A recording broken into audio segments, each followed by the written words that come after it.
Steve Morgan here, Australian Bass Tournaments. We have just concluded the Pro Lure round of the Daiwa BREAM Series in 2022 and we are at the lovely St Helens.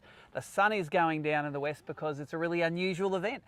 We start at 9 and 10 o'clock in the morning and finish at 4 and 5 o'clock in the afternoon to make sure we get the tides right for this spectacular flats fishery. And I'm with Dave Shanahan, non-boater champion.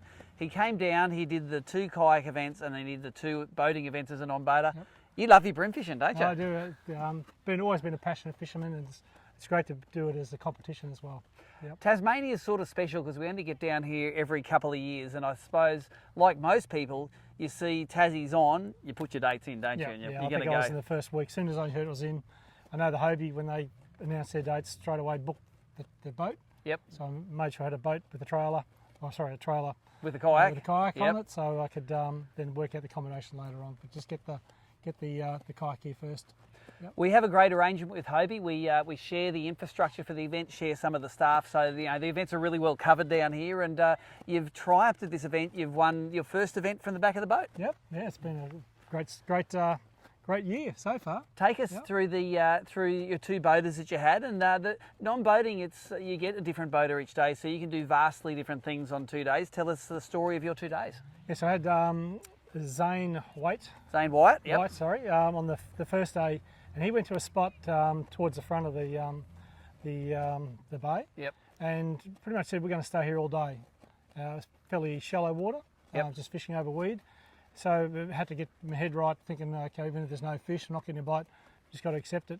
And I put it similar to what we do at Kringle in Marlow waters, where it's a shallow fishery. Your fish you catch are going to be big fish, so you just got to grind it out. You might get lucky, you might not. So. And you only need 3 bites as the non-boater. 3, yep. How many fish did you catch on that first day? First day I think it was 4 fish for the day. Yep. So. But they were the right ones, 2.87 or 2.89 kilo your bag. 2.89, yeah. So nearly a kilo average fish, and this fishery has got plenty of them in it. So take us to day 2. So day 2 was a struggle today. It was a little bit stiller. I had Shane. Shane, I'm trying to think of the name. Shane the boater. Yep, Shane the boater. It'll come to me. Shane Ling. Sorry, Shane. So Shane, yeah, he's pretty much said he was just going to look around for fish. He said he travels fast. He spot hops a lot. Yeah, just tries to find the fish before he settles down. So completely different style of fishing. Still fishing shallows. He said we're going to do flats, which is my type of fishing. So we weren't doing structures or racks or anything like that. So I prefer the flats type fishing. Very non-boater friendly as well. And it's very non-boater friendly. So there's always a place you can cast when you're fishing flats. Yep. So that suited me, and shallows. So it was very similar to yesterday, but just in a lot more different locations. Completely different bite today. I think 9 o'clock I got my first fish. At 3 o'clock we both only had 1 fish. Wow. So tough day on the water. Sunny, calm. Yep. The places that we went, it was just the water's too clear, too calm. So we ended up drifting through a rack and just seen a couple of fish moving around. So we just spot locked it and smacked a couple of fish there, which got me in my bag there.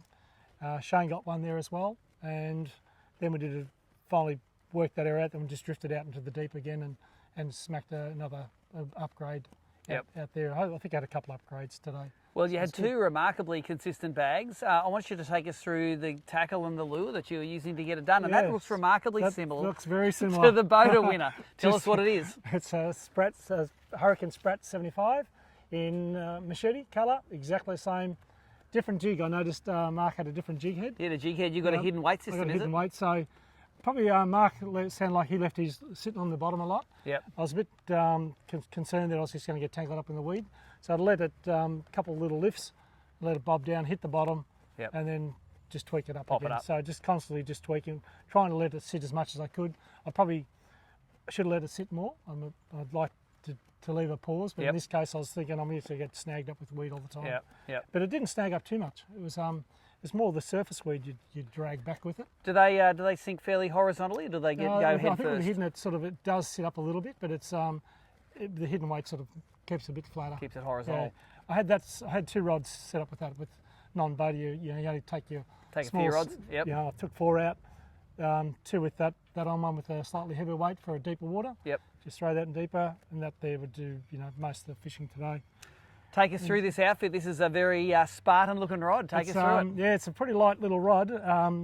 Mirasami, I think it's a 1 to 6 pound or something like that on it somewhere. And one of the old Surtates on it. Yeah, on the old Surtate, so pretty light, 6'3". Light in the hand too, Very isn't it? light. You can hold that all day and there's no arm strain at all. Same rod that's used in the kayaks? Same rods used in the kayaks. I found with the kayak, that's why I prefer the lighter one, the smaller one. It's just easier to manoeuvre in the kayak. Although sometimes you get a big fish on and wants to run around the front of the kayak, you do have to lean forward to just get a smaller kayak, mate. Get a 10-footer. At a 12, I much prefer 14. Yep. And just like I said, little the 2004. And what braid and leader do you run? So that's silver thread. Yep. 6 pound silver thread. Yep. With a 4 pound FC Rock. Yep.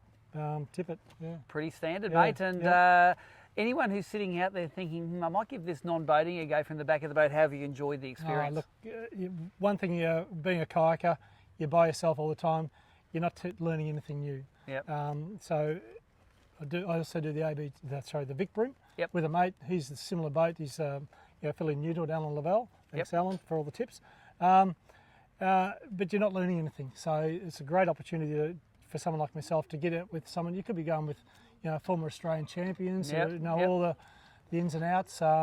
So it's a great opportunity to jump on a boat with an expert. Well, ABT's motto is who shares wins, and it happens both ways. I know boaters learn off non-boaters, and because especially in Tassie, non-boaters just catch lots of fish, and they're all big ones, and it goes the other way around as well. Congratulations, you were a very popular winner. You had 2 great bags, and you streeted the rest of the field by over half a kilo. So Tassie rocks. Thank you.